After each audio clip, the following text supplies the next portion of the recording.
My name is Elki Malden, and for as long as I can remember, I've been invisible. Not invisible in the magical sense, but in the way that your labor, your time, and your feelings are all assumed to exist solely to serve other people. I'm 28 now, the oldest of two daughters, and somehow that translated in my parents' minds into being the default event planner, the unpaid chef, the human calendar, and occasionally their emotional punching bag.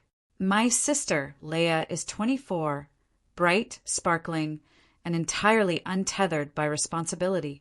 She's the star of the family, the one whose whims are celebrated and whose mistakes are quietly excused. Me, I'm the one who notices when the silverware is misaligned, who wakes up at 5 a.m. to polish the counters before anyone else has coffee in their hands. The one whose successes outside the family are somehow irrelevant. I work as a front-of-house coordinator at a boutique hotel downtown, managing events, seating charts, catering requests, and every little detail that guests never notice, but that makes them feel special. Ironically, the people I serve professionally notice and appreciate me. My family? They see a ready hand, a disposable adult, someone to make the wheels turn without acknowledgement. December is always brutal at work. Charity galas, office holiday parties, weddings, rehearsal dinners. Normally, my calendar is color-coded chaos. But this year, I had a plan. I saved 3 precious days of PTO for December 24th to 26th. My personal Christmas.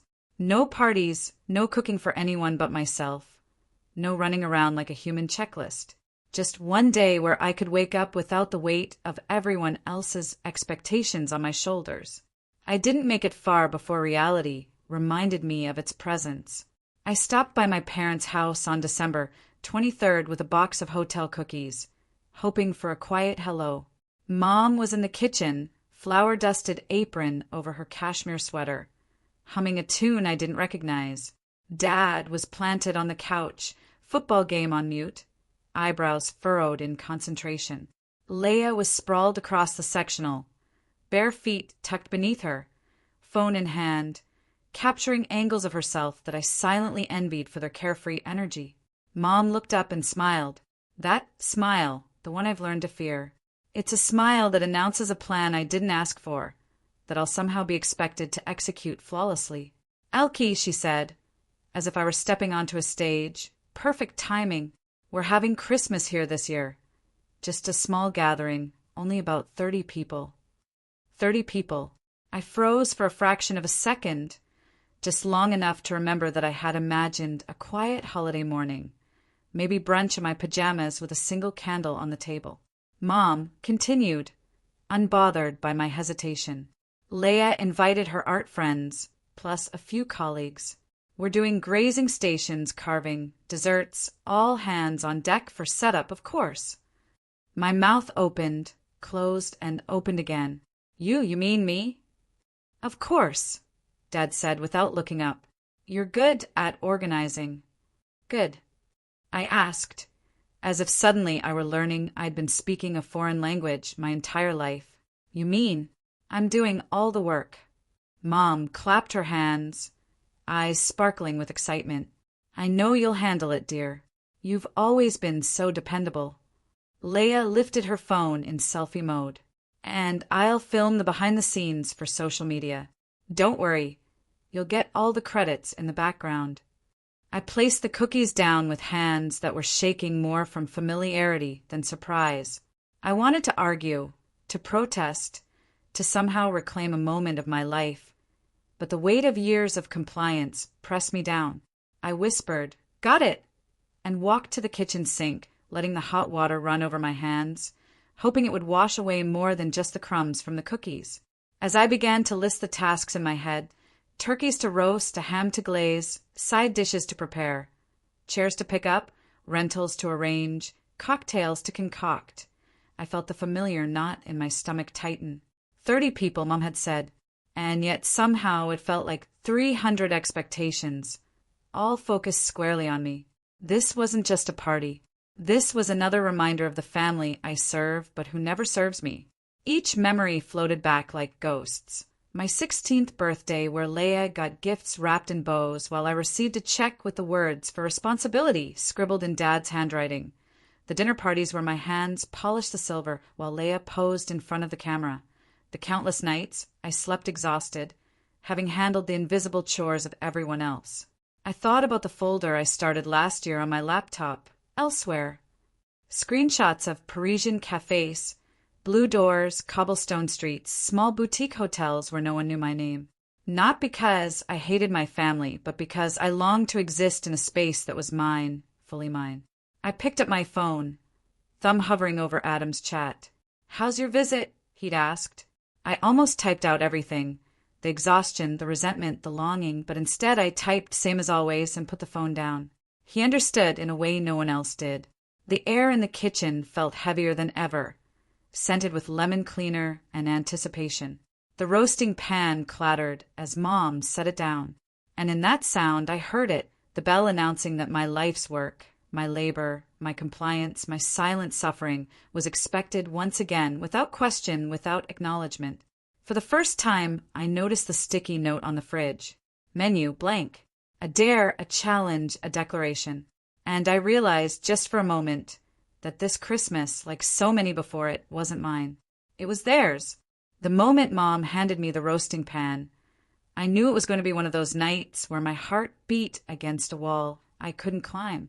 35 people, as Mom had said now with more precision, all floating in my mind like a storm I hadn't asked to navigate.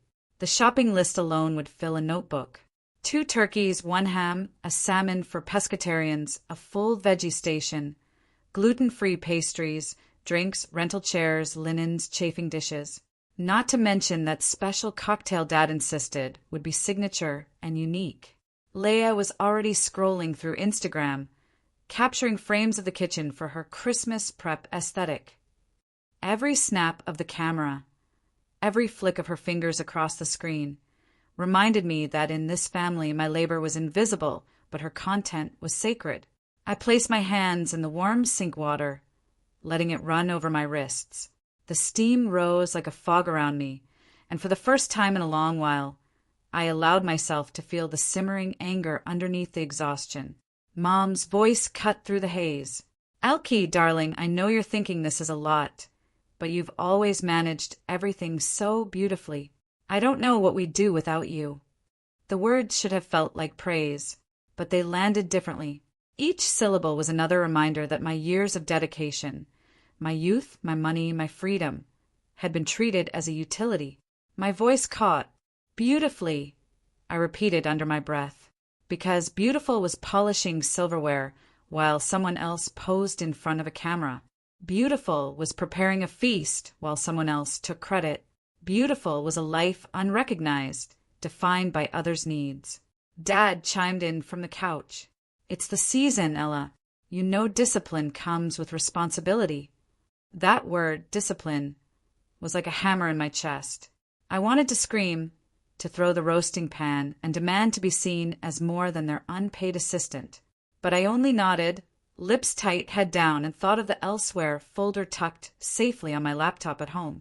A Parisian cafe, a small blue door, streets where no one knew my last name. That dream felt far away, almost fragile enough to break if I touched it too hard. By 7 p.m., the kitchen was chaos. Ingredients lined the counters, half the utensils missing, flour dusting the floor like snow, a million post-it notes fluttering on the fridge. Leia hummed as if she were conducting the orchestra of my suffering. Mom read from her printed checklist, voice bubbling with enthusiasm. Prep stations by 9, ice ready by 10, table settings perfect by 11, drinks chilled and glasses polished. My brain turned each instruction into a tight knot. I felt my phone vibrate. Adam, probably checking in. I almost answered, almost unloaded the burden of my family's demands. But I typed only a brief, "I'll survive," and put it down. Outside, the sky darkened, lights twinkling faintly across the neighborhood. But I felt no warmth, no holiday magic.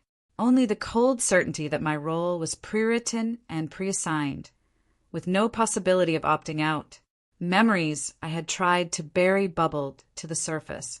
My 16th birthday, charge discipline money from Dad.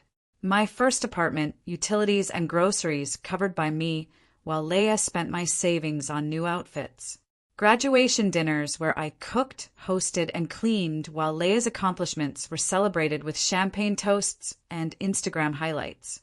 Each memory, a quiet thread of resentment weaving its way into my chest, heavy and tight. The evening dragged on. I chopped, stirred, polished, arranged.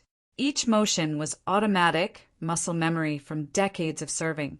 I tried to breathe in the smells, the herbs, the roasting meat, but even the aromas reminded me that this labor, my labor, was for everyone but me. Mom paused, inspecting the counter, hands on her hips. "Ella, the chafers," she said. "We need them tonight. Call the hotel immediately." I froze. Call the hotel? Borrow equipment without permission? I could feel the invisible leash tightening. "Mom, I can't just—" "It's the season, Ella," Dad echoed, voice low but firm. "You're good at these things." Leia glanced at me, eyes wide but lips twitching in amusement. "Don't stress, Ella. You've got this," she said, almost mockingly, before returning to her phone. Stress. I was more than stressed. I was furious, exhausted, invisible, trapped. And then a thought, a dangerous, beautiful thought, slipped into my mind. I don't have to do this. For years, I had silently carried their expectations, paid their bills, cooked their meals, polished their silver, absorbed their insults. Always dependable, always quiet, always compliant. But now, staring at the sticky notes, the lists, the growing mountain of chaos in the kitchen, I felt something shift. A sliver of courage. I reminded myself of the elsewhere folder, of Paris, of a life where my labor was appreciated, where my choices were mine. And, unthinkably, I imagined saying the word I hadn't said in decades. No. But for now, I kept chopping, stirring, arranging. Each motion was deliberate, careful, as if I were mapping a plan in my mind. Tomorrow I'd decide. Tonight I survived. But survival alone wasn't enough. Something needed to change. The kitchen clock ticked closer to midnight. Flour dusted my sleeves. Dough stuck to my palms and every muscle ached. Mom and Dad reviewed the printed checklist again, Leia filming, the house buzzing with their expectation.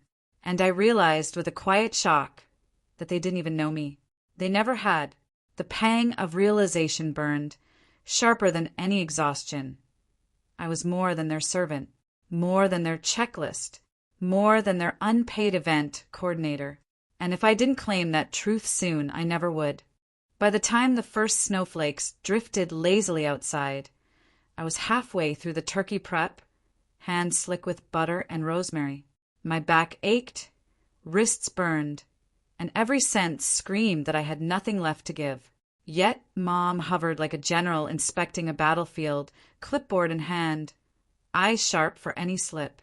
Dad lounged on the couch, occasionally barking an instruction, voice heavy with expectation and authority, while Leia floated around in her social media bubble, documenting everything. "Ella, make sure the vegetarian station looks festive," Mom said, her tone breezy, as if I were decorating a living room instead of orchestrating an army of invisible tasks. "And the gluten-free cookies, 2 dozen each, and don't forget the mocktail garnish." I paused, knife in midair, taking a deep breath that shook my shoulders. The familiar knot in my chest had twisted into something stronger, more insistent. I had been here before, dozens of times. And yet tonight there was a spark, tiny but undeniable, that whispered, "You don't have to do this." Mom clapped her hands again. "And the rental chairs, don't forget the folding tables. Pick them up by 9. The tent delivery is at noon. Ella, do you understand?" "Yes," I said softly, but not as the obedient daughter. It was a quiet yes, the kind that feels like a countdown inside your chest. Leia leaned back on the counter, phone ready, lips curved in that self-satisfied half-smile. "You got this, Ella. It's fun, right?" "Fun." A bitter laugh bubbled in my throat. Fun was a word reserved for those who weren't bending under 35 people's expectations, for those who weren't silently paying the price for everyone else's joy. I rinsed my hands, letting the water run over my wrists, trying to wash away the tension, but it clung stubbornly. Memories rose like waves. My 16th birthday check, Dad's lessons on discipline, Leia's portfolio openings that overshadowed my own achievements, the countless times I'd polished silver while someone else got applause. Each recollection tightened my chest further. I realized suddenly I was tired, exhausted, angry, and, for the first time in a long while, willing to act. Mom tapped her clipboard. "Ella, are you listening?" "Yes," I said again, but this time firmer. "I am listening." Her smile remained, but I could see a flicker of surprise. Perhaps she had never heard that tone from me before. I set down the knife. "Mom, Dad, I need to say something." My voice wavered, but my spine was straighter than it had been in years. Leia tilted her head, curious, sensing something different in the air. I can't do this," I continued. "Not this year. Not like this. I'm not catering the Christmas party. I'm not shopping for 35 people. I'm not borrowing equipment from my job without permission. I'm done being the person who keeps everyone else comfortable at the expense of myself." The kitchen froze. Mom's hand hovered over the clipboard. Dad's jaw tightened. Leia's phone slipped from her fingers, camera still rolling. "You're joking," Leia said, disbelief lacing her tone. "You can't be serious." "I am serious," I said. Every word tasted like freedom, bitter but necessary. "I've spent 30 years making this family comfortable. I've covered your bills, cleaned your counters, cooked your meals, planned your events. And for what? To be treated like invisible labor? No, not this year. Not ever again." Mom's voice cracked, sweet and sharp all at once. "Ella, this is Christmas. We're family. You're being selfish." "I'm choosing myself," I said. The words rang clear, like a bell I'd been holding in silence for decades. "If being here means being your staff, I'll pass. I'm not your unpaid assistant. I'm your daughter, and I deserve to exist outside of your expectations." Dad slammed his hand on the counter. "How dare you? You will not speak to your mother like that. This is our home." I looked him squarely in the eyes. "Then respect me in your home. That's all I ask." Mom's mouth opened, closed, words faltering. She tried again, a manipulative cadence. "Sweetheart, we're doing this for you too. You're helping the family. It's helping the family?" I interrupted. "You mean exploiting me. I've helped you for 30 years, and I've done it quietly, willingly, without recognition. And yet, every time, I've been taken for granted. I'm done." The words hovered in the kitchen air, heavy and unfamiliar. Silence stretched. Even the roasting pan seemed to wait. Leia's face flushed red, a mixture of outrage and confusion. Dad's hands trembled slightly as he crossed his arms, the first crack in his armor. I understand if you don't like it," I said, my voice calmer now, deliberate. "I'm not angry at you in the way you think. I'm just done being used." Mom's eyes filled with tears, a sharp, angry, disappointed kind. "You're ruining Christmas. After all we've done for you." I shook my head. I didn't ruin anything. I stopped being convenient. And that's my choice. For the first time, the room felt like it belonged to me, even if only for a moment. The panic, the guilt, the obligation that had defined my entire life in that house didn't touch me anymore.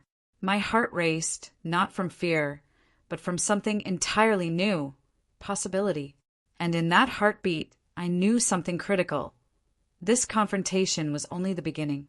The room was frozen, thick with disbelief that a daughter could refuse to be the family's invisible labor. Mom's hand hovered over the counter, trembling slightly.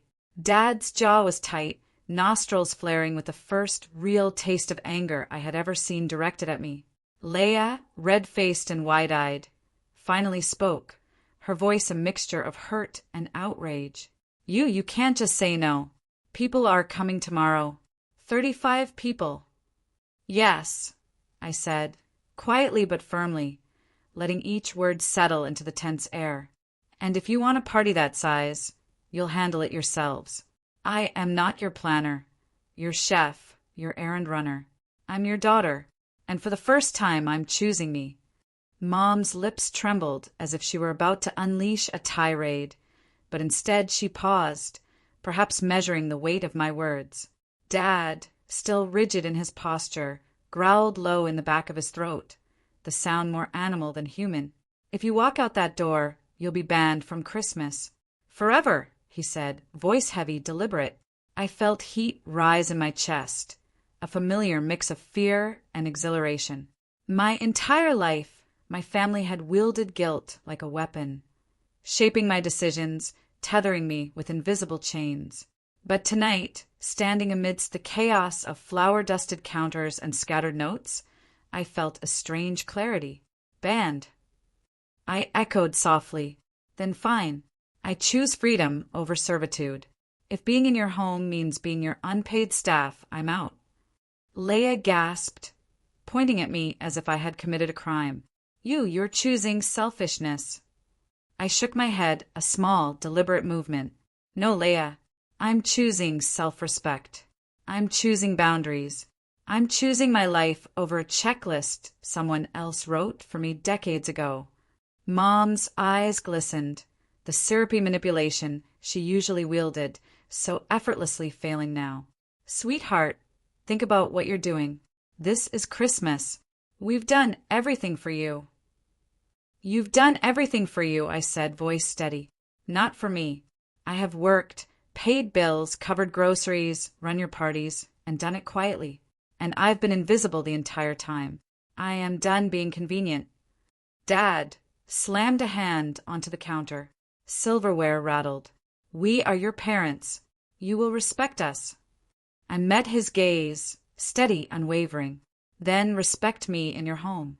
That's all I'm asking. The words hung in the air. Mom's face contorted, part shock, part anger, part disbelief. Leia's phone dropped from her hands.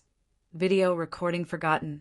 The silence was deafening, broken only by the faint hiss of the faucet in the background. And then, slowly, I felt something shift within me. Years of exhaustion, resentment, and invisible labor crystallized into a clear thought. I don't need their approval. I don't need their validation. I don't need their party, their expectations, their demands. I need me. Once the confrontation passed, I retreated to the corner of the kitchen, hands still slightly trembling from adrenaline. I opened my bag, took out my phone, and stared at the elsewhere folder.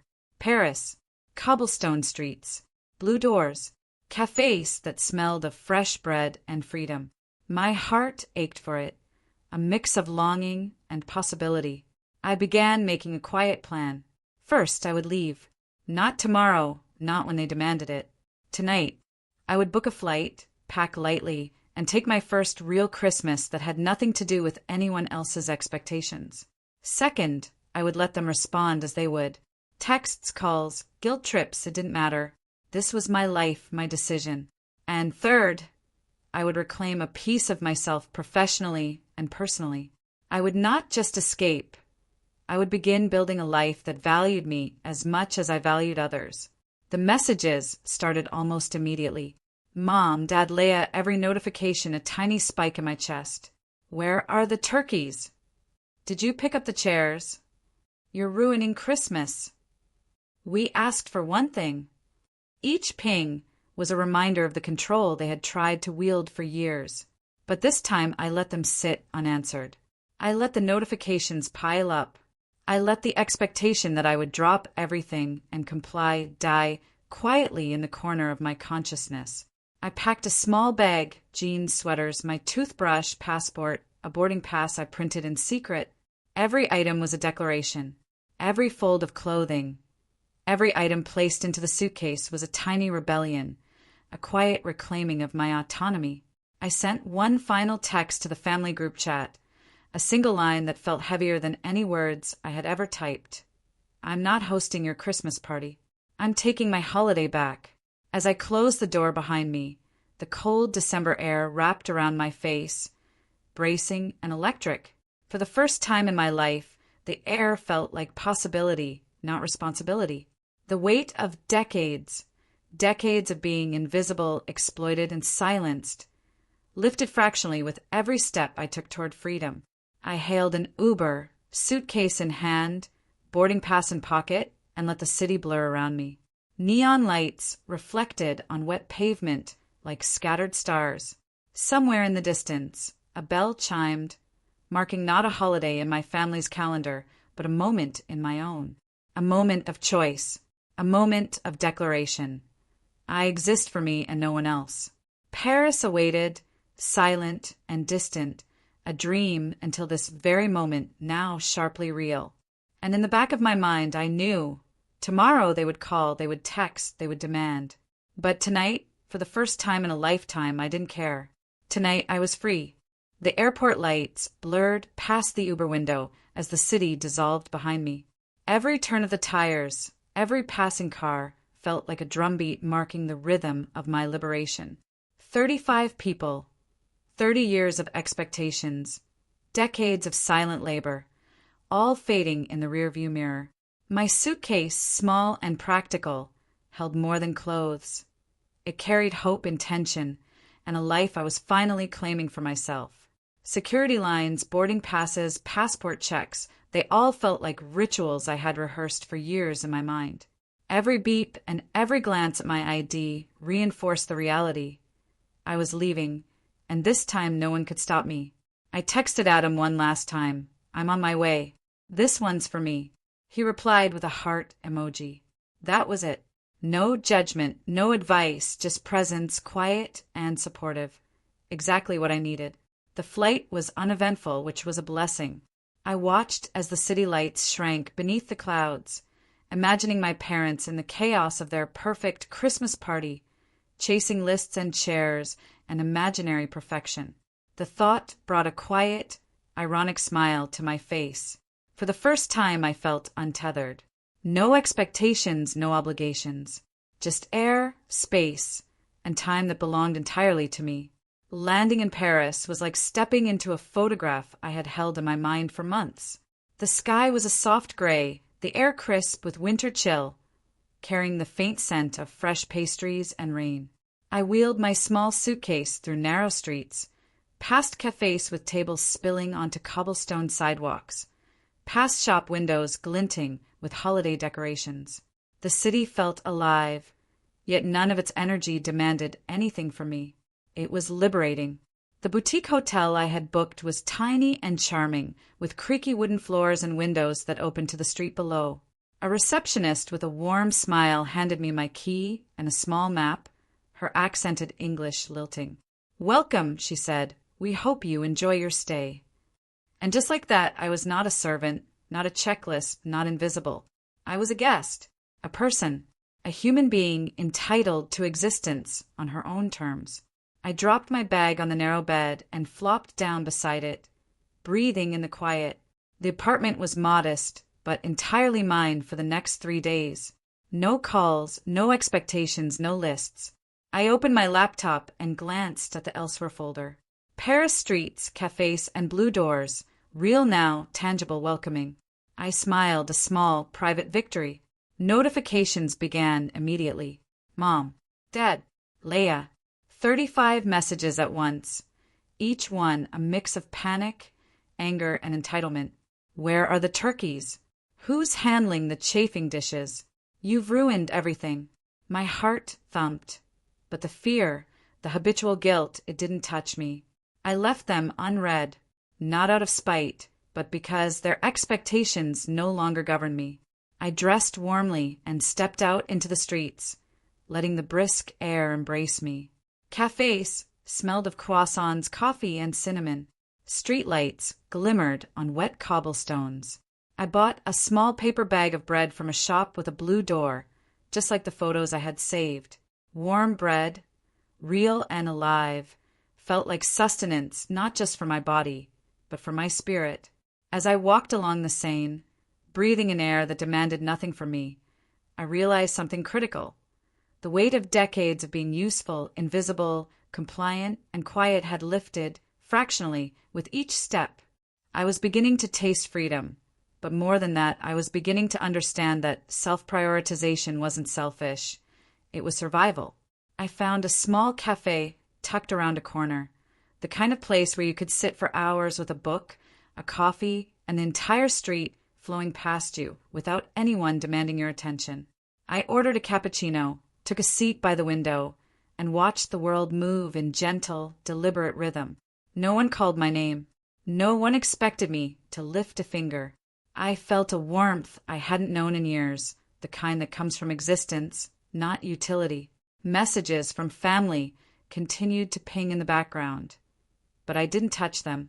Instead, I opened my laptop and checked emails. One subject line caught my eye: assignment offer, Paris seasonal contract, event management.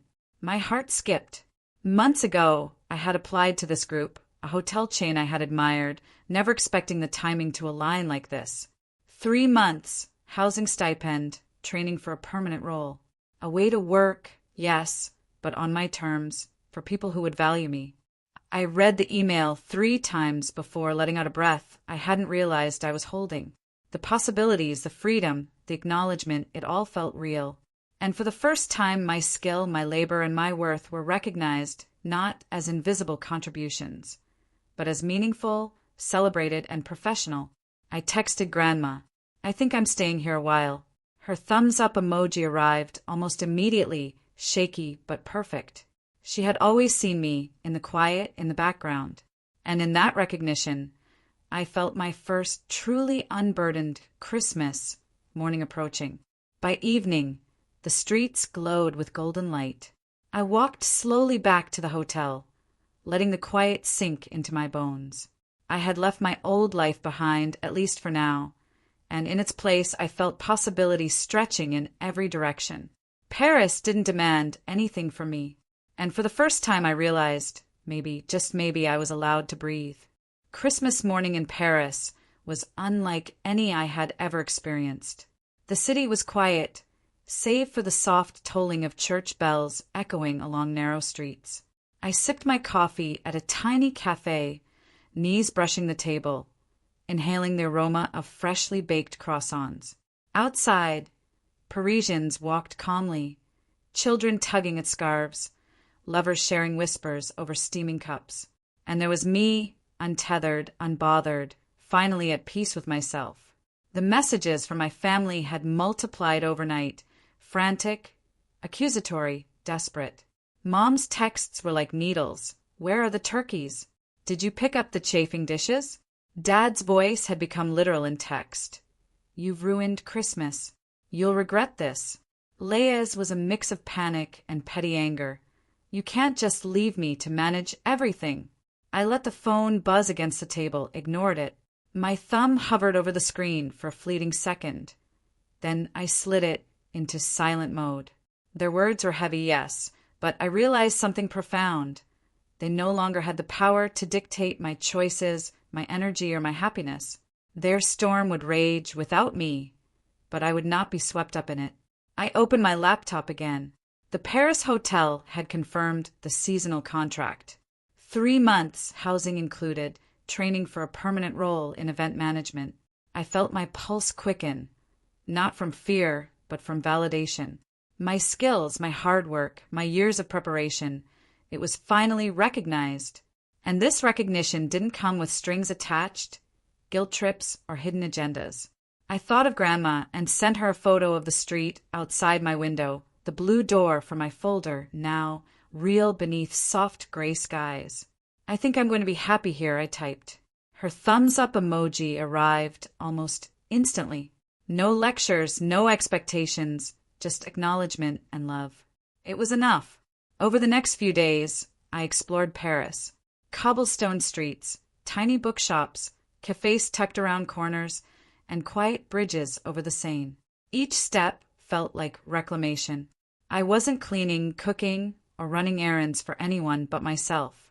I laughed quietly at small things, street performers, the smell of fresh bread, the the sight of couples bundled in scarves. Freedom, I realized, was not loud or dramatic. It was subtle, persistent, and deeply satisfying. I had a long phone call with Adam. He didn't ask me to forgive, to explain, or to return.